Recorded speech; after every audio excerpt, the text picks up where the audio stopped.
nos amamos sin fronteras, tú y yo. Y de ese amor que cultivamos nació un fruto al que queremos, tú y yo.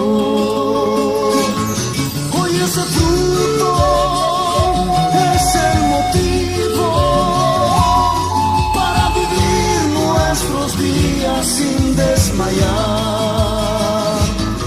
Hoy ese fruto es lo que engrana las diferencias y discordias de esta unión.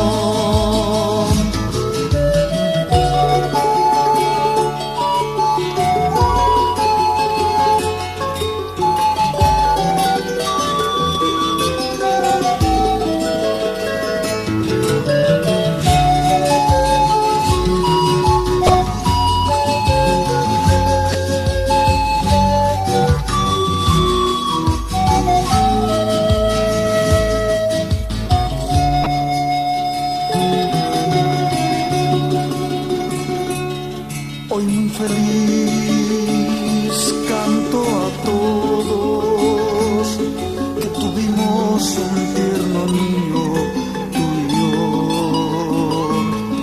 Y ese niño con su inocencia va penetrando en nuestras vidas sin quererlo.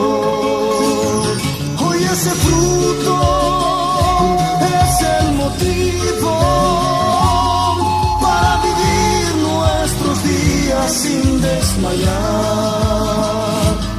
Hoy ese fruto